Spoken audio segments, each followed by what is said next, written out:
मध्यमे च स्वयं गुल्मे सुग्रीवः समतिष्ठतां सह सर्वैर्हरिश्रेष्ठैः सुपर्णपवनोपमैः वानराणां तु षट्त्रिंशत्कोट्यः प्रख्यातयूधपाः निपीड्योपनिविष्टाश्च सुग्रीवो यत्र वानरः शासनेन तु रामस्य लक्ष्मणः स विभीषणः द्वारे द्वारे हरीणां तु कोटिं कोटिं न्यवेशयतु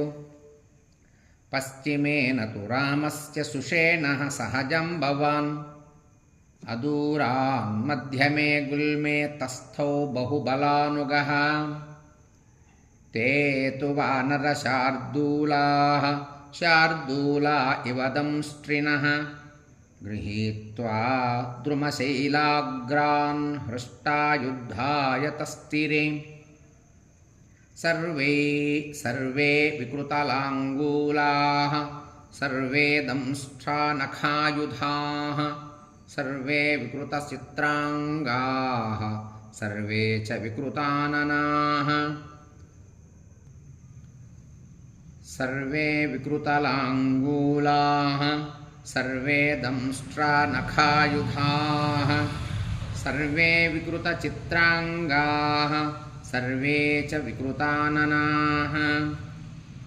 दशनागबलाः केचित् दशगुणोत्तराः